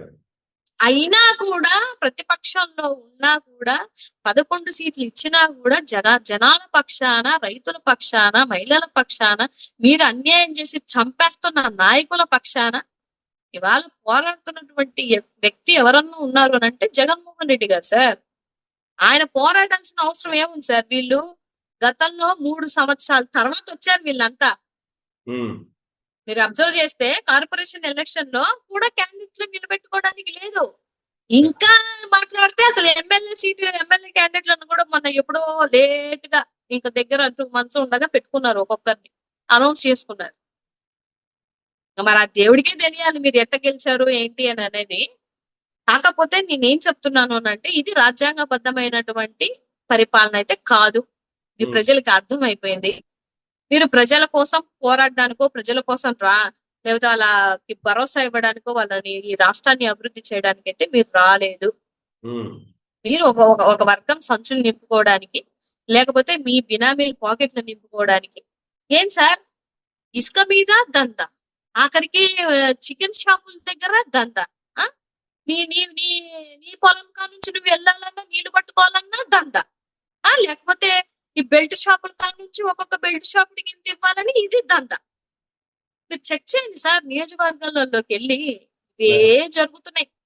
ఆయన చెప్పినా వినట్లేదు, ఈయన చెప్పినా వినట్లేదు, ఎవరు చెప్పినా వినట్లేదు. డెఫినెట్ గా రాబో రోజులలో వీళ్ళకైతే సమాధానం చెప్పే రోజు తొందరలోనే వస్తుంది. అందులో అయితే 1% డౌట్ లేదు సార్. ఉమ్. ఒక పక్క రాజధాని ప్రాంతానికి సంబంధించి చూసుకుంటే సెకండ్ విడత అనుకుంటూ రెండో విడత భూముల మరలా ల్యాండ్ పూలింగ్ కోసం 40,000 ఎకరాల కోసం రీసెంట్ గా కేబినెట్ కూడా ఆమోదం తెలిపింది. మరో పక్క నెల్లూరు జిల్లాలో చూసుకుంటే కరేడు అనేటువంటి గ్రామం మొత్తం ఖాళీ చేయాలి. ఆ గ్రామంలో ఉన్నటువంటి పంటలు వీళ్ళందరికీ కూడా డబ్బులు ఇస్తారంట, వీళ్ళు ఎక్కడికో పోయి బతకాలట. ఈ గ్రామం మొత్తం ఖాళీ చేయించి 8,500 ఎకరాల భూమిని ఇండోసోల్ కంపెనీకి వాళ్ళకు సోలార్ పవర్ ప్లాంట్ పెడతారో ఆ ప్లాంట్ కోసం ఈ గ్రామం మొత్తం ఖాళీ చేయాలట. దానికోసం హుకుం జారీ చేస్తున్నారు. గ్రామస్తులతో మాట్లాడటానికి పంపిస్తున్నారు. గ్రామం మొత్తం ఖాళీ చేయాలంటే అసలు ఎక్కడున్నాం మనం? ఏ రాష్ట్రంలో ఉన్నామా లేదా? అసలు రాష్ట్రంలో పరిపాలన ఉందా లేదా? ఎవరన్నా ఇటువంటి కార్యక్రమాలు చేస్తుంటే ప్రభుత్వం ఆపాల్సింది పోయి ప్రభుత్వం గ్రామం ఖాళీ చేయమనేటువంటి కామెంట్లు చేయడం ఏంది? అసలు ఎవరు దాన్ని పట్టించుకోకపోవడం ఏంటి? మిగతా మంత్రులకి ఎవరికి ఇంకా సార్, క్యాబినెట్ నేను ఫర్ మై నాలెడ్జ్ వీళ్ళు వచ్చినప్పుడే ఈ భూ కబ్జాలు జరుగుతాయి సార్. వీళ్ళు పరిపాలన కన్నా రియల్ ఎస్టేట్ బాగా చేస్తారు. రియల్ ఎస్టేట్, భూ కబ్జాలు ఇవైతే బాగా చేయగలుగుతారు. పాపం జనాలకి అర్థం కావటం లేదు కానీ రియల్ భూ కబ్జాదారులు ఎవరు, రియల్ ఎస్టేట్ చేసుకునేది ఎవరు అని అనేది వీళ్ళకి అర్థం కావటంలా. ఇప్పటికైనా అర్థం ఉంది. ఎందుకు సార్ ఇవ్వాలి భూములు మీకు? దేనికి ఇవ్వాలి? ఎంత అన్యాయం అండి! ఇస్తే తీసుకోండి, లాక్కోకండి. ఎవరైనా కూడా సార్, ఇప్పుడు రాష్ట్ర అభివృద్ధికి ఒకవేళ నిజంగానే అక్కడ ఒక కంపెనీ వస్తుంది అవసరం అనుకుంటే కూర్చోవాలా, వాళ్ళతో చర్చించాలా, వాళ్ళకి ఏం కావాలో అనేది ఒక అప్లికేషన్ ఉంటది కదా. అలా చేయరు వీళ్ళు. వీళ్ళు ఒక ఫిక్స్డ్ ఒక రేట్ పెట్టుకుంటారు. కూర్చున్నారు, చర్చించుకున్నారు అంటే ఓకే. అసలు గ్రామం మొత్తం జనాలంతా ఖాళీ చేసుకోవాలంటే అసలు దానికి చర్చ చేయాల్సినంత అవసరం ఉందా? దాన్ని ఎందుకు సార్? వాళ్ళ ఇళ్ళ కాడిచ్చుకోమనండి సార్, వాళ్ళ ఇళ్ళ కాడిచ్చుకోమనండి, వాళ్ళ ఇళ్ళ దగ్గర పెట్టుకోమనండి. వాళ్ళని ఒక్క ఎకరం భూమి ఇవ్వమనండి, ఎకరంగా ఒక సెంట్ ఇవ్వమనండి. ఇవాళ ఉన్నటువంటి సోకాల్డ్ లీడర్లు ఉన్నారు కదా, మంత్రులు ఉన్నారు కదా, మంత్రివర్గాలు అంతమంది ఉన్నారు కదా. ప్రజలు అంటే ఎట్లా అంటే సామాన్య ప్రజలు నడ్డి వెరగొట్టడానికి వీళ్ళు ఎంతకైనా తెగిస్తారండి, అందులో డౌట్ లేదు. గ్రామమే లేచిపోవాలా? ఎక్కడుంది సార్ రూలు? ఏ చట్టం సార్? మీ రెడ్ బుక్ చట్టాలలో ఇవేనా? గ్రామం లేచిపోవాలి, లేకపోతే గ్రామాలలో నుంచి దళితులు లేచిపోవాలి, గ్రామాల్లో నుంచి రైతులు లేచిపోవాలని ఏంటిది మీ రూల్స్? ఏంటిది నాకు అర్థం కాదు. రాజ్యాంగబద్ధంగా చేస్తున్నారా లేకపోతే మీరు చేస్తున్నారు రౌడీ రాజకీయాలు ఇవి? దళితుల్ని ఇష్టం వచ్చినట్టుగా దళితుల్ని అదే విధంగా ఇవాళ వాళ్ళని బహిష్కరిస్తున్నారు సార్. భూములు లాక్కుంటున్నారు. మీరు చూడండి, కావాలంటే ఈ సంవత్సర కాలంలో ఎక్కువగా భూములు లాక్కుంది ఎవరిదంటే దళితుల భూములే. ఇప్పుడు మళ్ళీ రైతుల మీద పడ్డారు. ఇంకా మీరు ఏదో సింగపూర్ చేస్తాను లేకపోతే ఇంకోటి చేస్తానని చెప్పుకొని మొత్తం ఏరియాను ఖాళీ చేయమంటే ఎలా చేస్తారు సార్? ఆ రైతులందరూ ఏడుపు చూడలేదా? మా వీడియోలు కూడా బయటకు వచ్చాయి, నేను చూశాను. మేము ఇవ్వము, మాకు అన్యాయం జరుగుతుంది, మేము ఇవ్వము అని చెప్తున్నప్పుడు మీరు ఏం చేయగలుగుతున్నారు? ఎటువంటి పరిపాలన చేయగలుగుతున్నారో కూడా ఒకసారి ఆలోచించాలి కదా. సో ఇది ఇది దోపిడీ అంటే ఇది సార్. రౌడీ రాజకీయం అంటే ఇది సార్. అడ్డగోలుగా దోచుకోవడం, సామాన్య ప్రజల యొక్క వాళ్ళ యొక్క నడ్డి విరగొట్టడం అంటే ఇదే సార్. ఇంకా పోని ఇంతకన్నా ఘోరాతి ఘోరంగా ఉంటది ఈ రాష్ట్రంలో. ఎమర్జెన్సీ అనేది విధించేదాకా ఈ పరిపాలన ఇలాగే ఉంటది. చూడండి కావాలంటే. ఓకే. ఇవన్నీ ఎమర్జెన్సీకి దగ్గర పడినటువంటి విషయాలు సార్ ఇవి. ఉమ్. అడ్డగోలుగా చూసారా మీరు? రోడ్డు మీద నరికేస్తున్నారు, రోడ్డు మీద కొట్టేస్తున్నారు మాట్లాడుతుంటే. మాట్లాడినంటే నరికేస్తాను, మాట్లాడినండి చంపేస్తానంటే ఏం సార్ ఇది? Yes, ma'am. రాష్ట్రపతి పరిపాలన రాకపోతే, గవర్నర్ పరిపాలన, రాష్ట్రపతి పరిపాలన రాకపోతే అవ్వదు. వాళ్ళు జోక్యం చేసుకోకపోతే ఆంధ్ర రాష్ట్రంలో ఇంకా ఘోరాతి ఘోరాలు చూస్తాం సార్. అందులో అయితే 1% డౌట్ లేదు. ఎందుకంటే ఇవాళ జరుగుతున్నటువంటి పరిస్థితులు అవి. ఉమ్. చట్టాలన్నా వీళ్ళకి భయం లేదు, ఓట్లన్నా భయం లేదు, నేషనల్ కమిషన్స్ అన్నా భయం లేదు. అమ్మాయి 14 సంవత్సరాల మైనర్ బాలికను 14 మంది వెధవలు మార్చి రేప్ చేస్తే కూడా ఆ విషయంలో నేషనల్ కమిషన్ వివరణ అడిగింది సార్ వీళ్ళకి. Yes, ma'am. వీళ్ళేం చెప్పట్లా, ఏం సమాధానం ఇవ్వట్లేదు. National commission, national human rights అడుగుతుంటే సమాధానం చెప్పట్లేదు. ఒకదానికి కూడా రిప్లై ఇవ్వట్లేదు వీళ్ళు. ఉమ్. సో డెఫినెట్ గా ఆంధ్ర రాష్ట్రంలో ఎమర్జెన్సీ విధించాల్సినటువంటి అవసరం ఉంది. వీళ్ళ పరిపాలనలో ఇప్పుడు 1,30,00,000 మంది జగన్ గారికి ఓట్లేశారండి. వీళ్ళ వల్ల 1,32,00,000 మందికి హాని ఉంది. మా నాయకుడికి కూడా హాని ఉంది వీళ్ళ వల్ల. జగన్మోహన్ రెడ్డి గారికి కూడా రాష్ట్రంలో భద్రత లేదు అనేటువంటి టాపిక్ వచ్చింది. దీనికి సంబంధించి చూసుకుంటే రీసెంట్ గా జగన్మోహన్ రెడ్డి గారిని ఏదో చేయాలి, ఆయనకి ఏదో ఆ, ప్రాణహాని కలిగించాలి అనేటువంటి ఉద్దేశంతో రాష్ట్రంలో కొన్ని టీమ్స్ దిగాయి. ఆ టీమ్స్ జగన్మోహన్ రెడ్డి గారికి హాని కలిగించే విధంగా వాళ్ళు ప్రయత్నాలు జరుగుతున్నాయి అనేటువంటి కామెంట్స్ గత 2-3 రోజులుగా సోషల్ మీడియాలో బాగా హల్చల్ చేస్తున్నాయి. ఎందుకు ఇటువంటి వార్తలు వచ్చాయి? దీనికి సంబంధించి వైసీపీ దగ్గర ఏమైనా నిర్దిష్టమైనటువంటి వాస్తవాలు ఏమైనా ఉన్నాయా? సార్ అంటే ఎవరి ఊహాగానాలు అవన్నీ వాస్తవాలో కాదు అనేది నేనైతే చెప్పలేను కానీ, బట్ నాకు జరుగుతున్నటువంటి సిచ్యువేషన్స్ ని గమనిస్తే మేబీ ఇప్పుడు ఆయనకి Z+ కేటగిరీ ఎందుకు ఇస్తున్నారు సార్? ఆయనకు ప్రాణహాని ఉంది కాబట్టి. ఎందుకంటే గతంలో ఒక కమిటీ వేసి ఆ కమిటీ చెప్పి ఆ కోర్టుకి ఇచ్చినటువంటి సబ్మిట్ చేసినటువంటి థింగే అది. ఆయనకు ప్రాణహాని ఉంది, అందుకే Z+ కేటగిరీ ఇవ్వండి అని. ఇప్పుడు ఆయనని ఇక్కడ కొట్టినటువంటి సిచ్యువేషన్ అవ్వచ్చు, లేకపోతే ఆయన హెలికాప్టర్ ని ప్రాణానికి అభద్రత ఉన్నా లేకపోయినా ఒక మాజీ ముఖ్యమంత్రికి Z+ కేటగిరీ ఇవ్వాల్సిన బాధ్యత రాష్ట్ర ప్రభుత్వం మీద ఉంటుంది కదా. ఉంది, ప్లస్ దానికి యాడింగ్ కూడా ఇది ఉంది. ఉన్నప్పటికీ కూడా ఇవ్వట్లేదు అని చెప్తున్నాను సార్ నేను. ఇప్పుడు 10 సార్లు వాళ్ళు ఈయన ఓన్లీ ఎమ్మెల్యే కదా, పులివెందుల ఎమ్మెల్యే అని చెప్పి మీరు ఎంత ఎటకారం మాటలు మాట్లాడినప్పటికీ కూడా ఆయన ఒక ఎక్స్ సీఎం. మీరందరూ మాట్లాడుతున్న వాళ్ళందరూ కూడా గతంలో కూడా మీరు ఏవైతే ఎమ్మెల్యేలు నియోజకవర్గాలు పనిచేశారో మీరు కూడా ఎమ్మెల్యేలే. ఎమ్మెల్యే అయిన తర్వాత ఎవరికైనా మంత్రి అయినా ఇంకోటైనా. కాకపోతే నేను ఏం చెప్తున్నాను అని అంటే, ఇవాళ ఒక ఎక్స్ సీఎం కి ఇవ్వాల్సినటువంటి సెక్యూరిటీ మీరు ఇవ్వలేకపోతే, జగన్మోహన్ రెడ్డి గారు అలా చేయలేదు కదా గతంలో. అలాంటి ఆలోచనలు ఆయనకు ఉండవు. ఆయన ఏదైనా స్ట్రైట్ ఫార్వర్డ్ గా ఉండదు సార్ రాజకీయం.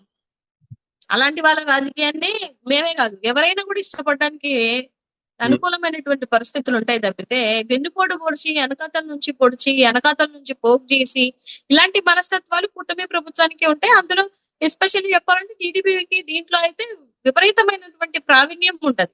ఓకే. ఇప్పుడు ఇవాళ 2 టీంలు దిగాయి ఏమో చెప్పలేము. ఇప్పుడు ఏం వీళ్ళ ఆలోచనలు చేస్తున్నారు, లేదంటే అసలు రాష్ట్రంలో మనం గెలిచిన సాటిస్ఫాక్షన్ లేకుండా చేస్తున్నాడు జగన్ అన్న ఫీలింగ్ తో ఉన్నారు. పొద్దున్న లేస్తే జనాలలో ఉంటున్నాడు, ప్రజల పక్షాన ఉంటున్నాడు. అదే జనాల సంద్రంలో ఇప్పుడు కలుపు మొక్కలు దూరినట్టు, దొంగలు దూరినట్టు దూరి వాళ్ళే ఏదైనా చేసి వెళ్ళిపోయారు అనుకోండి సార్, అది కార్యకర్తలు మీకు తోసేయచ్చు. లేదా ఇందుకే మిమ్మల్ని రావద్దని చెప్పాము, మీరు వచ్చారు, ఈ జనసంద్రం మీకు కావాలి కాబట్టి వచ్చారు అని బ్లేమ్ ఆయన మీద వేయడానికి రెడీగా ఉన్నారు, దించుతున్నారు. ఆయన సీఎం గా ఉన్నప్పుడే రాజకీయం కొట్టారు సార్ వీళ్ళు. ఇప్పుడు ఆయన ఎక్స్ సీఎం. ఇంకా మిమ్మల్ని ఎండగడుతున్నటువంటి ఒకే ఒక్క వ్యక్తి రాష్ట్రంలో జగన్మోహన్ రెడ్డి గారే కదా సార్. 4 పార్టీలు టీడీపీ, జనసేన, బీజేపీ, ఇప్పుడున్న కాంగ్రెస్ అందరూ అటువైపే ఉన్నారు. ఒక్కడు ప్రశ్నిస్తున్నాడండి, ఉమ్, ఒక్కడు మాట్లాడుతున్నారండి, ఒకే ఒక వ్యక్తి అండగా ఉంటున్నాడండి. ఒకవేళ ఈయన లేరే అనుకోండి sir, for example Jaganmohan Reddy గారు లేరు, ఉమ్, రాష్ట్రం పరిస్థితి ఏంటి అసలు? ఊహకు అందుతుందా ఎవరికైనా? పోనీ మీలాగా 3 సంవత్సరాల తర్వాత వద్దామని ఈయన ఏ లండన్, ఏ బెంగళూరు అక్కడికి పోయి సెటిల్ అయ్యాడు అనుకోండి, ఇక్కడ ఉన్నటువంటి కార్యకర్తలు, నాయకులు, ప్రజలు పరిస్థితి ఏంటి సార్? ఉమ్, ఆయన ఒక రోజు 3 రోజులు, ఒక 2 రోజులు కనిపించకపోతేనే విచ్చలవిడిగా రెచ్చిపోయి బిహేవ్ చేస్తున్నారు. అలాంటిది ఆయన మీలాగా 3 సంవత్సరాలు, మీరు లాస్ట్ టైం ఓడిపోగానే 3 సంవత్సరాలు ఎవరు లేరు కదా లోకల్ గా. కరోనా వచ్చినా లేరు, నా రాష్ట్ర ప్రజలు చచ్చిపోతారన్నా లేరు, ఎవరు లేరు. ఉమ్, పెట్టల్లాగా రాలిపోతున్న సిచ్యువేషన్ లో కూడా లేరు. మీ ప్రాణాలు కాపాడుకోవడానికి ఎక్కడో హైదరాబాద్, ఎక్కడెక్కడెక్కడెక్కడో ఉన్న వాళ్ళు మీరంతా. నిజంగా జగన్మోహన్ రెడ్డి గారు ఇవాళ అలాగే అనుకొని వెళ్తే ఏం సార్ ఈ రాష్ట్రం పరిస్థితి? Yes madam. ఓ డెఫినెట్ గా ఇవన్నీ ఆలోచించాల్సినటువంటి అవసరం. మేబీ చేస్తారేమో, మేబీ చేసే ఆలోచనతో ఉన్నారేమో, మేబీ 2 టీములైంది, ఎన్ని టీములైనా దించుతారు. వీళ్ళ రెడ్ బుక్ రాజ్యాంగంలో ఏం రాసుకున్నారో మనకు తెలియదు కదా. ఆ? ఉమ్, జగన్ ఓడిపోయాడే కానీ సావలేదురా అని చెప్పేసి ఇవాళ స్పీకర్, మీ స్పీకరే కదా మాట్లాడుతున్నాడు. ఇవాళ ముఖ్యమంత్రి వచ్చి నేను భూస్థాపితం చేస్తాము అంటే అర్థం ఏంటి sir? Um, what is mean by భూస్థాపితం? నాకు తెలియక అడుగుతాను. ఏంటిది అంటే భూస్థాపితం? అంటే మీరు జగన్మోహన్ రెడ్డిని భూస్థాపితం, జగన్మోహన్ ఇప్పుడు ఆయన చేస్తే ఇంకా పార్టీ లేదు ఏం లేదు అనే ఆలోచనతో ఉంటారు కదా. ఉమ్, ఆ బుచ్చయ్య చౌదరి వచ్చి నీ తల నరికేస్తానంటే, నీ కొడుకులంటో నువ్వు తలగా నరికేస్తానని మీరు ఇంత పెద్ద పెద్ద స్టేట్మెంట్లు మాట్లాడుతుంటే మేబీ ఆయన ప్రాణానికి హాని ఉందేమో అని ఇప్పుడు మా కార్యకర్తలకి మాకు అనిపించదా సార్? అనిపిస్తది కదా. ఉమ్, మేబీ చేస్తున్నారేమో.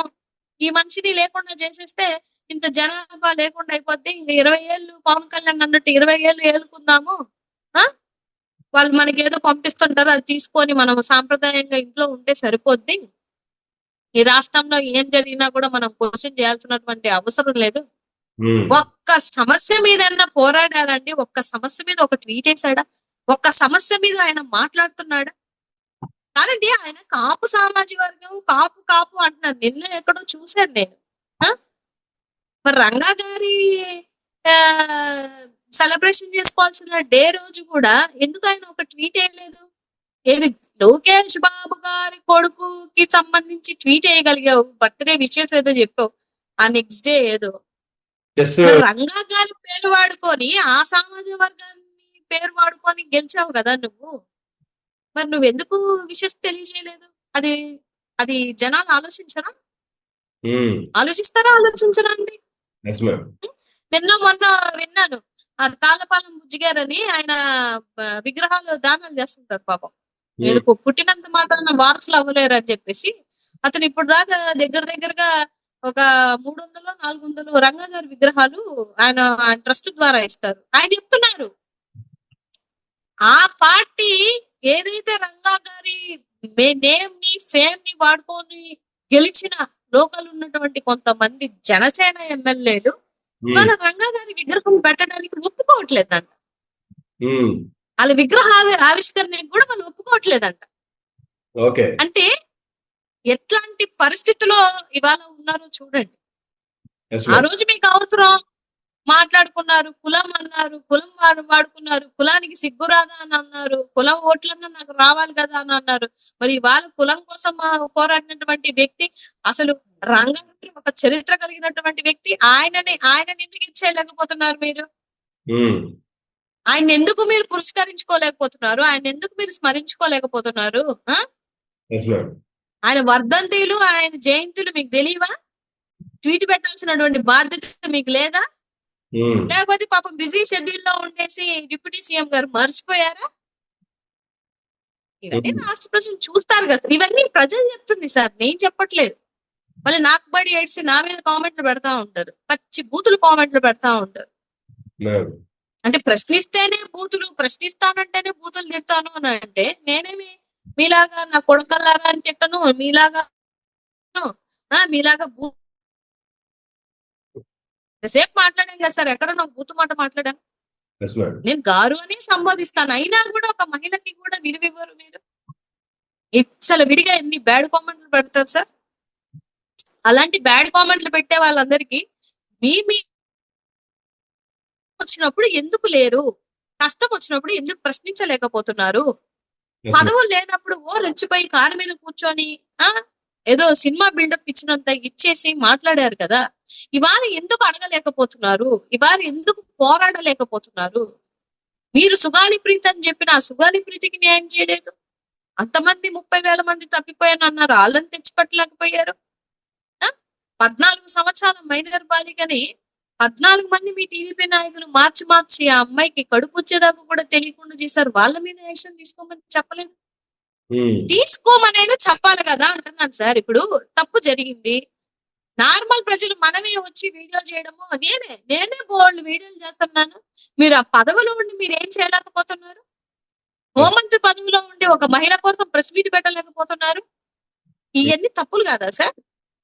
ఎప్పుడు వస్తారంటే వీళ్ళిద్దరు కాదు, ముగ్గురు, ఈ అనిత గారు, పవన్ కళ్యాణ్ గారు, మన షర్మిలక్క, జగన్ గారిని తిట్టడానికే వస్తారు. వాళ్ళు తిట్టేసి వెళ్ళిపోతారు, మళ్ళీ వెళ్ళిపోవడమే. ఆడబిడ్డకు అన్యాయం జరిగిన 3 సంవత్సరాల బిడ్డని రేపు చేసిన ఇంతమంది 15 మంది ఇప్పుడు వరకు మైనర్ బాలికల మీద రేపులు జరిగాయి. అడిగారా? ప్రశ్నించారా? అట్లీస్ట్ ఒక ట్వీట్ వేసారా? పోనీ మీ బిజీ షెడ్యూల్లో మీరు రాలేకపోతున్నారు అని అనుకోవచ్చు. ట్వీట్ లేదు. జగన్మోహన్ రెడ్డి గారిని తిట్టడానికి, భారతమ్మని తిట్టడానికి ఈవిడ అంత పెద్ద హుటాహుటి వచ్చి అది బొద్దింక కాదు వెంట్రుక అని చెప్పడానికి ఆవిడ ప్రెస్ మీట్ పెట్టింది. అదే ఇన్ని మంది నీ నియోజకవర్గంలోని ఇంటికి వెళ్ళి గొంతు నరికి చంపిస్తాడు ఒకడు, అనకాపల్లి జిల్లాలో, నీ సొంత జిల్లా. కొన్ని ఎస్రాయివరంలో ఆడబిడ్డల్ని బట్టలు ఒడిసి మరీ కొట్టారు. ఎస్రాయివరం ఆవిడ సొంత నియోజకవర్గం. ఏం చేస్తున్నారు సార్?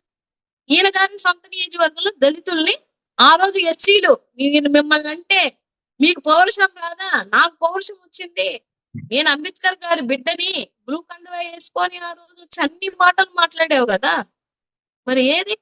నీ నియోజకవర్గంలోనే ఎప్పుడు లేని విధంగా దళితుల్ని మమ్మల్ని బహిష్కరిస్తుంటే ఎక్కడ పోయి దాక్కున్నారు సార్ ఆయన? ఎక్కడ వెళ్ళాడు ఆయన?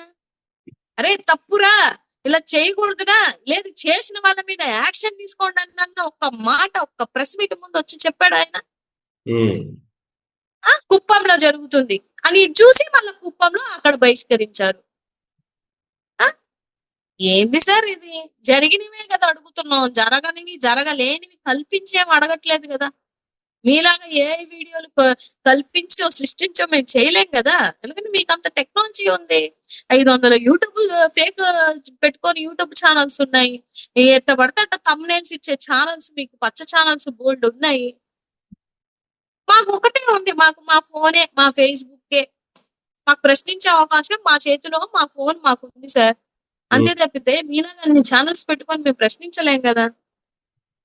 ఏమన్నా ఒకవేళ గట్టిగా అడిగితే మిమ్మల్ని నన్ను అరెస్ట్ చేస్తారు, ఇంకంత ఇంకేం చేస్తారు? ఇంటర్వ్యూ చేసినందుకు మిమ్మల్ని, చెప్పినందుకు నన్ను. నవ్వారని ఒక ఆయన అరెస్ట్ చేశారు. మరి ఈ లెక్కన ఏబిఎన్ ఛానల్లో ఉన్న వాళ్ళని, టీవీ5 లో ఉన్న వాళ్ళని, ఎన్టీవీ ఉన్న వాళ్ళని ఎట్లాంటి తమ్మునేల్స్ సార్. మొన్న మరి తెలంగాణలో వాళ్ళ కోపం వచ్చే కదా, ఆడవాళ్ళని ఎందుకు సార్ తీసుకొని వచ్చి ఆడవాళ్ళ మీద తమ్మునేల్స్ పెడుతున్నారంటే, ఇట్లాంటి వాళ్ళు అందరూ శవాల మీద పేలాలు ఏరుకునే రకం సార్ వీళ్ళంతా. చిల్లర వెళ్ళేటప్పుడు ఏరుకుంటారు కదా ఆ రకం. అట్లాంటి డబ్బు సంపాదించుకొని ఆడపిల్లల మీద లేనిపోని రూమర్స్, లేనిపోని తమ్మునేల్స్, పనికిమాలిన తమ్మునేల్స్ పెట్టి ఆ డబ్బులు మీకు వచ్చినా ఒకటే, రాకపోయినా ఒకటే నన్ను అడిగితే. అదే మన ఇంట్లో ఆడవాళ్ళు ఉంటారు, మన బిడ్డల మీద అలాంటి తమ్మునేల్స్ పెట్టగలుగుతారా సార్? మామూలుగా మేము వీడియోలు చేస్తుంటే మమ్మల్ని కింద పచ్చి బూతులు తిడుతుంటారు సార్. మా పరిస్థితి ఏంటి? అక్కడ ఉంటేనే ఆడవాళ్ళ? ఈ వైఎస్ఆర్సీపీలో ఉన్న వాళ్ళు ఆడోళ్ళు కాదా? వాళ్ళకి మనసులు లేవా? వాళ్ళకి విలువలు లేవా? వాళ్ళకి కుటుంబాలు లేవా? సో ఇప్పుడు 1 year దాటిపోయిన పరిస్థితి ఇలా ఉందంటే రాబో రోజులలో ఇంకా ఘోరాతి ఘోరం అయిపోతుంది సార్. డెఫినెట్ గా నేను అన్నట్టుగానే ఎమర్జెన్సీ అనేది ఈ రాష్ట్రంలో విధించకపోతే ఈ రాష్ట్ర ప్రజల్ని ఎవరు ఎంత కాపాడాలన్నా కూడా వీళ్ళ ఇన్ని గుంపులుగా వచ్చి ఎంత సింహమైనా కూడా గుంపులుగా ఎన్ని గుంట నక్కలు వచ్చినా కూడా పోరాటం అనేది కష్టమే. ఇలాంటి పరిస్థితి ఈ రాష్ట్రంలో ఉంది. సో నేనైతే సేవ్ ఆంధ్రప్రదేశ్ అనే ఒక నినాదాన్ని తీసుకొని రావాలి. Save from TDP, save from NDA అనే నినాదాలు కూడా తేకపోతే ఈ రాష్ట్రంలో ఇంకా ఏమేమి జరుగుతాయో, ఎన్ని అల్లకొల్లాలు జరుగుతాయి అనేది ఇంకా ఎవరెవరి ఊహాలకే వదిలేస్తున్నాను సార్. రాష్ట్రంలో రాష్ట్ర వ్యాప్తంగా పరిస్థితులన్నీ ఒక రకంగా ఉంటే సీఎం గారు లేదంటే మినిస్టర్స్ లేదంటే క్యాబినెట్ అందరూ ఉండేటువంటి విజయవాడలోనే ఎన్టీఆర్ హెల్త్ యూనివర్సిటీకి సంబంధించి ఆ యూనివర్సిటీ విద్యార్థులు చేస్తున్నటువంటి ధర్నాలకు సంబంధించి కావచ్చు, వాళ్ళని ఇష్టానుసారంగా లాకెళ్ళిపోతూ ఇష్టానుసారంగా చూస్తూ మాకు న్యాయం చేయండి, మమ్మల్ని గుర్తించండి అంటే కూడా గుర్తించలేనటువంటి పరిస్థితుల్లో రాష్ట్ర యంత్రాంగం ఉంది అంటే ఎడ్యుకేషన్ మినిస్టర్ గారి పరిస్థితిని మరి ఆయన రోజు అక్కడే ఉంటారు, వాళ్ళు ఉండేది కూడా దానికి కూతవేడి దూరంలోనే, అయినా కూడా పట్టించుకునేటువంటి పరిస్థితి, వాళ్ళ బాధలు పట్టించుకున్నటువంటి. కాదు సార్, ఉన్నాడా ఈ రాష్ట్రంలో ఎడ్యుకేషన్ మినిస్టర్? ఉన్నారా అండి ఆయన? ఎవరికైనా కనిపిస్తున్నారా? ఇప్పుడు వాళ్ళు డాక్టర్స్ సార్, ప్రాణాలు పోసే డాక్టర్స్ ని ట్రీట్ చేసే పద్ధతి సరే పోనీ వాళ్ళది ఏదైనా తప్పే ఉందనుకోండి, సార్ ట్రీట్ చేసే పద్ధతి అదా? కుక్కర్ని ఈడ్చుకెళ్ళిపోతున్నారు. 67 మంది మీద కేసులు పెట్టారు. ఈ రాష్ట్రంలో ఎడ్యుకేషన్ మినిస్టర్ అన్నటువంటి వ్యక్తి ఉన్నారని ఎవరికన్నా కనిపిస్తున్నారా అనేది కూడా రాష్ట్ర ప్రజలు అనుకుంటున్నారు. ఎందుకంటే ఎడ్యుకేషన్ సిస్టమ్ లో ఏమైనా ఏ పొరపాటులు జరుగుతున్నా, లేకపోతే హెల్త్ మినిస్టర్ అయినా ఏ పొరపాటులు జరిగినా వీళ్ళు కనిపించరు, హోమ్ మినిస్టర్ అయినా కనిపించరు, ఏ ప్రాబ్లం సాల్వ్ చేయరు. ఇప్పుడు నేనేమంటున్నానంటే సార్, ఇప్పుడు వాళ్ళు మెడికల్ కి సంబంధించినటువంటి విద్యార్థులు వాళ్ళతో సేవలు చేయించుకున్నారు కదా, డాక్టర్లు వాళ్ళు సేవలు చేయించుకున్నారు కదా, వాళ్ళ యొక్క అభిప్రాయాన్ని మీ ముందు పెట్టారు, ఏదన్నా పెట్టనివ్వండి, పెట్టారే అనుకోండి, వాళ్ళు ట్రీట్ చేసే పద్ధతి అదా అని అడుగుతున్నాను నేను. వాళ్ళు ఏమన్నా రౌడీలా సార్? రౌడీలా? కుక్కల్ని ఈడ్చుకెళ్ళినట్టు ఈడ్చుకెళ్లారు, కానిస్టేబుల్ ఏమో జుట్టు పట్టుకొని లాక్కొని తీసుకెళ్తున్నారు. ఎంత అన్యాయం అండి! అవసరమైనంత సేపు సేవలు తీసుకొని వాళ్ళు అడిగినప్పుడు మీరు వాళ్ళని ఆ విధంగా తోసేసి 67 మంది మీద, మెడికల్ డాక్టర్ల మీద మీరు కేసులు పెట్టారు అని అంటే ఏం జరుగుతుంది సార్ ఈ రాష్ట్రంలో? డాక్టర్ల మీద కేసులు పెడతారు, అధికారంలో ఏమన్నా చేయగలుగుతారు. కూటమికి మెజారిటీ సీట్స్ రాబోతున్నాయి అని తెలిసిన వెంటనే ఆ యూనివర్సిటీ మీద దాడి చేసి దాని మీద ఉన్నటువంటి వైఎస్ఆర్ హెల్త్ యూనివర్సిటీ అనే దగ్గర వైఎస్ఆర్ గారి పేరు తీసేసి ఎన్టీఆర్ గారి మీద యాడ్ చేసినంత పరిస్థితి లేదా దాని మీద ఉన్నటువంటి ఆసక్తి అక్కడ ఉన్నటువంటి స్టూడెంట్స్ ని వాళ్ళు పట్టించుకునే దాని మీద లేదా రాష్ట్ర ప్రభుత్వానికి, రాష్ట్ర యంత్రాంగానికి ఏం చెప్తారు మేడం అసలు దీనికి సంబంధించి? లేదు సార్, ఏం చెప్పేదేమో సార్, ఉందా లేదా అనేది రాష్ట్ర ప్రజలకే అర్థమవుతుంది కదా. రాష్ట్ర ప్రజలకి ఉందా లేదన్న విషయము, వాళ్ళు చేసేటువంటి పద్ధతులు, వాళ్ళని అరెస్ట్ చేసినటువంటి విధి విధానాలు, ఇవాళ మెడికల్ డాక్టర్స్ అందరూ ఎవరి దగ్గరకు వచ్చారు, మళ్ళీ జగన్మోహన్ రెడ్డి గారిని వచ్చి కలిసి మాట్లాడుతున్నారు. వాళ్ళకి చెప్పుకోవడానికి, ఇవాళ గోడు వేయడానికి కూడా ఎవరు లేరు కదా. ఎవరున్నారు సార్? ఇవాళ అలా కష్టం వస్తే ఆదుకోవడానికి, కష్టం వస్తే నిలబడడానికి ఎవరైనా ఉన్నారా? జగన్మోహన్ రెడ్డి గారు తప్పితే దెర్ ఇస్ నో ఆప్షన్. అసలు ఏదైనా కష్టం వస్తే వినడానికి ఎవరైనా ఉండాలి అంటే అసలు రాష్ట్రంలో కష్టాలు ఉండాలి కదా. లేరండి, వాళ్ళు ఎక్కడ ఉంటున్నారు? అందరూ హైదరాబాద్ లో ఉంటున్నారు. స్టేట్ లో ఎవరు ఉంటున్నారు? అసలు ఎవరైనా అందుబాటులో ఉండాలన్నా రాష్ట్రంలో అందుబాటులో ఉంటేనే కదా. అందుబాటులో లేకుండా రాష్ట్రం చాలా హ్యాపీగా ఉంది, మీకు అర్థం కావట్లేదు. సూపర్ 6 అన్ని అమలైపోయాయి. రాష్ట్రంలో ప్రతి సామాన్యుడికి కావాల్సినటువంటి ప్రతి పథకం అందుతుంది. రాష్ట్రం చాలా సుభిక్షంగా ఉంది. వైఎస్ఆర్సీపీ లేదా జగన్మోహన్ రెడ్డి గారు లేదంటే వాళ్ళ నాయకులు కావాలని ఇవన్నీ సృష్టిస్తున్నారు. దేనికోసం సృష్టిస్తున్నారు? ఎవరి కోసం సృష్టిస్తున్నారు? ఎందుకు కష్టాలు తెస్తున్నారు రాష్ట్రానికి? ఇది ఎవరు చెప్తున్నారు? ఎవరు చెప్పాలి సార్? రాష్ట్రం బాగుంది, రాష్ట్రం పథకాలు వచ్చాయి, రాష్ట్రంలో ఉన్నటువంటి మీ ప్రభుత్వం మంచి ప్రభుత్వం, ఇవి ఎవరు చెప్పాలి? మీరు, నేను కాదండి, ప్రజలు చెప్పాలి. ప్రజల దగ్గరికి వెళ్తే ప్రజలకి పథకాలు వస్తున్నాయా, ప్రజలకి పథకాలు అందుతున్నాయా లేదా, వాళ్ళు సురక్షితంగా సంరక్షణలో ఉన్నారా లేదా అనేది వాళ్ళని బట్టి తెలుస్తుంది తప్ప వీళ్ళకి పోస్టర్లు వేసుకొని వీళ్ళకి చెప్పేసుకుంటే ఎందుకు సార్? అంతమంది గెలిచారు కదా, దమ్ముగా ధైర్యంగా గెలిచిన ప్రతి ఒక్క ఎమ్మెల్యేని ఇల్లు తిరగమనండి. ఈ సంవత్సర పరిపాలన మాదిది, మేము ఇంత నీకు చేశాము అని ఒక శ్వేతపత్రం, అంతకు ముందు ఎలక్షన్ ముందు బాండ్లు ఇచ్చారు కదా, ఆ బాండ్లు పట్టుకొని వెళ్ళమనండి. బాండ్ల మీద చంద్రబాబు నాయుడు గారు, పవన్ కళ్యాణ్ గారు సంతకాలు పెట్టారు కదా, అదే బాండ్లు ఇవాళ పట్టుకొని జనాల్లోకి వెళ్దామనండి చాలు.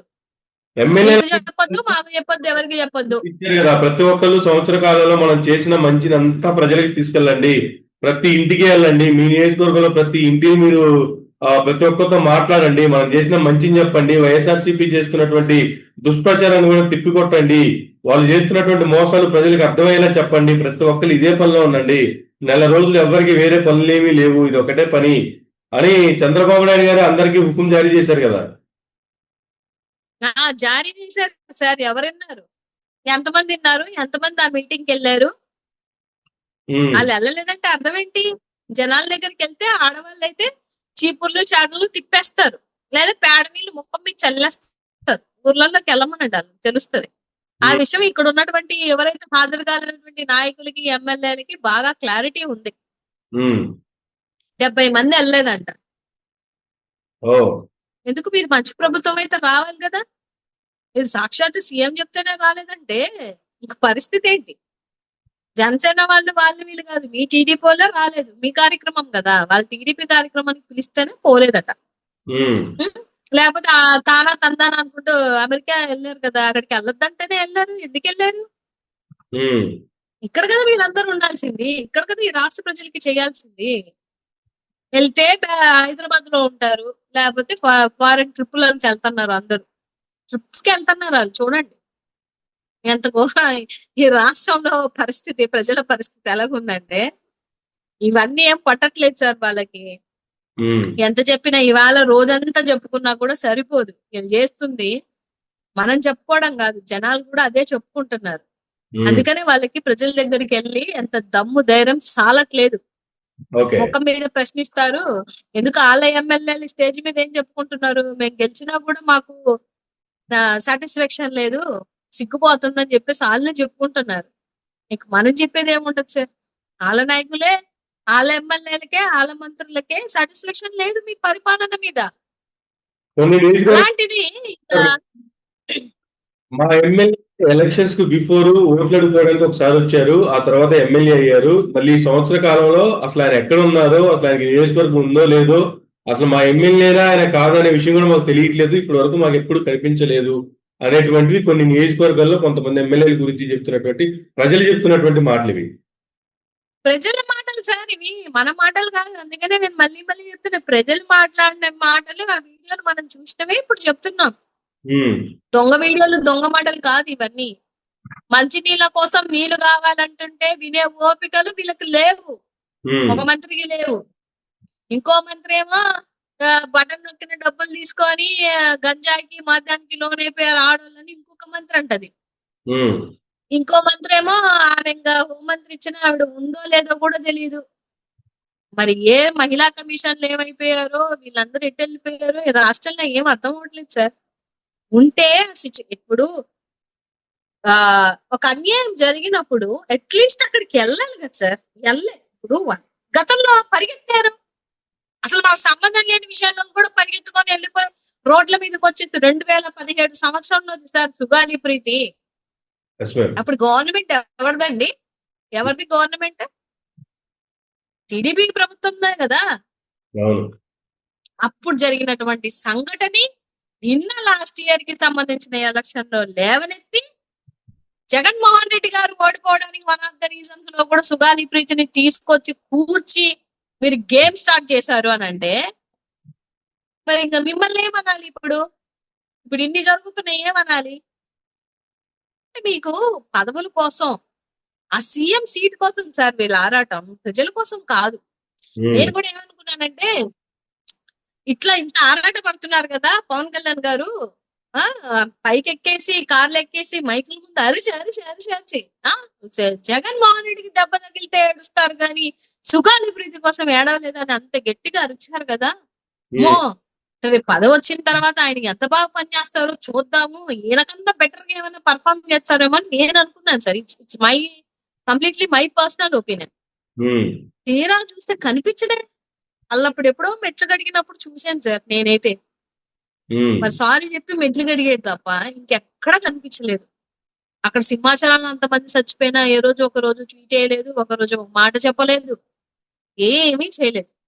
ఉమ్, ఇవాళ వచ్చి మళ్ళా కలిసి ఉందాం, 20 సంవత్సరాలు కలిసి ఉందాం, ఈయన జాతకాలు చెప్తుంటే మరి జనాలు నవ్వుకోరా సార్? చెప్పాల్సింది ఎవరు? ప్రజలు చెప్తారు లేండి. ఇంకా నయం ఈ డిప్యూటీ సీఎం తోనే ఆగిపోతారు. ఎందుకంటే వీళ్ళ పరిపాలన ఇది, వీళ్ళు ఇంతే చేయగలుగుతారన్న క్లారిటీ జనాలకు వచ్చింది. అమ్మయ్య అనుకుంటున్నాను నేను కూడా. ఉమ్, వాళ్ళ కూటమి వాళ్ళకే అర్థమవుతుంది, వాళ్ళ నాయకులకే అర్థమవుతుంది. మేడం. మీరు ఏం పరిపాలన చేయగలుగుతున్నారు? అసలు ఉన్నారా ఈ రాష్ట్రంలో? ఉమ్, లేరే. మీ మంత్రి శాఖని ఎక్కడో రోడ్డుకి వదిలేశారు. ఆ పిఏ చేస్తున్నాడు సార్ ఆ పనులన్నీ. ఉమ్, ఆ పిఏ అది కూడా డిజిటల్ సైన్ కూడా ఆల్రెడీ ముందే ఉండిపోతుంది. ఆయన చేస్తున్నాడు పని, ఈయన పని అంతా. ఆయన జీతం ఈయనకి ఇచ్చామనండి, సరిపోయింది. ఓకే. ఎక్కడ ఉంటున్నాడు? ఎక్కడికి వెళ్తున్నాడు? ఎవరన్నా చెప్తున్నారా? కంప్లైంట్ తీసుకున్న వాళ్ళే లేరు, వినే వాళ్ళే లేరు. ఉమ్, వస్తారు ఎప్పుడు? జగన్మోహన్ రెడ్డి గారిని తిట్టడానికి మాత్రం, లేకపోతే చంద్రబాబు నాయుడు గారి మీద ఏమైనా నింద పడుతుంటే అప్పుడు వచ్చి ముగ్గురు మైకులు పట్టుకుంటారు.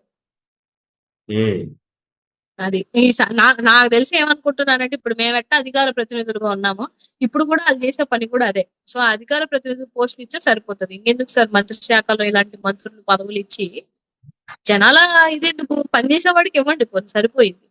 వాళ్ళ దాంట్లోనే పనిచేసిన వాళ్ళు ఉంటారు కదా, వాళ్ళకి ఇవ్వమనండి. ఉమ్, అంతేగాని వీళ్ళకి ఇచ్చేసి షో ఆఫ్లు, ఇవేమీ సినిమా కాదు కదా సార్. ఏం జరుగుతుంది రాష్ట్రంలో? ఎవరి కోసం పట్టించుకోలేనప్పుడు నాకైతే నేను వీళ్ళని ఎవరిని అడగక్కర్లేదు సార్. మన టార్గెట్ టీడీపీయే. ఉమ్, 40% ఓట్ షేరింగ్ ఉన్న మన మన మన పోరాటం కూడా టీడీపీ మీదనే. వీళ్ళ కోసం ఆలోచించాల్సిన అవసరం కూడా లేదు మనకి. ఎందుకంటే మనం వీళ్ళ కోసం మాట్లాడి మళ్ళీ మన విలువలు మనం తగ్గించుకొని మనం అంత కాన్సన్ట్రేషన్ చేయాల్సిన అవసరం కూడా లేదు. ఓకే. బికాస్ సమబుద్ధిగా ఉండాలి ఏదైనా కూడా. టీడీపీ గవర్నమెంట్ ఇప్పుడు ఉన్నది ఎవరు? ముఖ్యమంత్రి గారు ఎవరు? టీడీపీకి సంబంధించినటువంటి ఎమ్మెల్యే.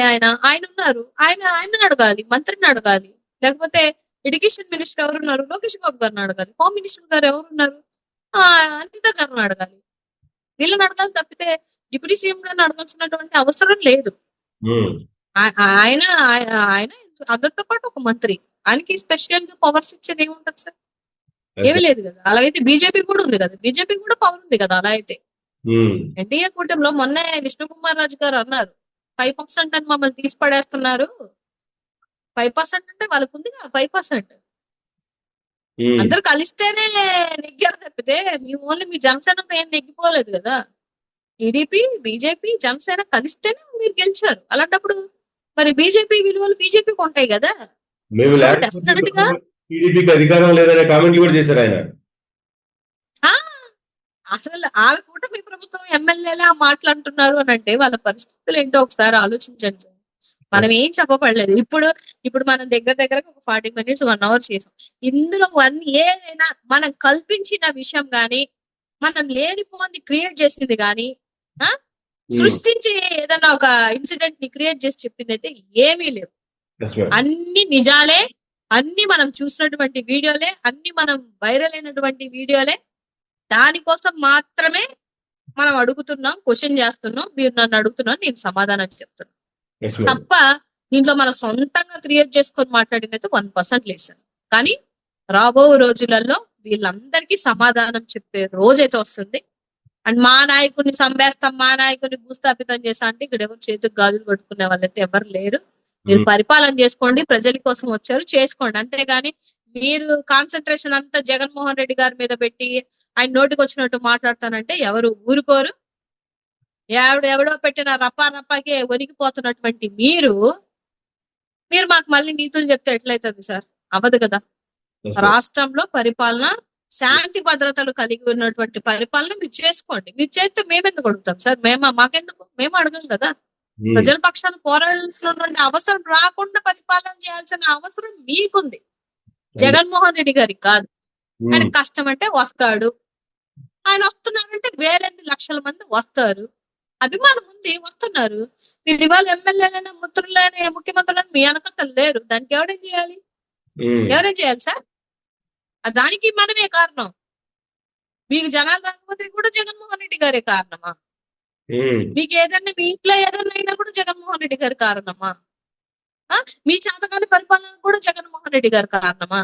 1 year వచ్చారు ఏంటంటే జగన్మోహన్ రెడ్డి. ఏంటి కంపెనీ రాలేదంటే జగన్మోహన్ రెడ్డి. ఉమ్, మరి అప్పులు ఏం చేసి వస్తున్నారు? మరి దీనికో అంతే కదా. ఇవెవరికి ఇస్తున్నారు సార్ వీళ్ళు? So what ever for my knowledge, for my observation, నేనైతే ఆలోచించే విధానం నేను చాలా న్యూట్రల్ గానే ఆలోచిస్తాను సార్. ఎవరు వచ్చినా కూడా ఉమ్, ప్రజల పక్షాన ఆలోచించాల్సిందే. ప్రజలు అయితే సాటిస్ఫాక్షన్ గా లేరు. ఈ కేకే సర్వే, రేస్ సర్వే అని చెప్తుంది కూడా అదే. మీ ఉమ్, పరిపాలన ఏంటనేది మీ మంత్రులే, మీ ఎమ్మెల్యేలే అసహనంతో ఉన్నారు. దానికి ఇంకా మేము కొత్తగా వచ్చి చెప్పేదైతే ఏమీ లేదు. సో ఉమ్, డెఫినెట్ గా ఇలాగే పరిపాలన ఉంటే రాష్ట్రంలో ఎమర్జెన్సీ అయితే 100కి 200% వస్తుంది సార్. దానికి మేము కూడా ప్రయత్నాలు చేస్తున్నాం. Okay, right ma'am. Thank you అండి, thank you very much ma'am. ఇదండి మంచిగా థ్యాంక్ నాగమణి యూ సార్. ఈనాటి ఇంటర్వ్యూ. మరో గంటలో మళ్ళీ కలుద్దాం. చూస్తున్నానండి మైరా మీడియా.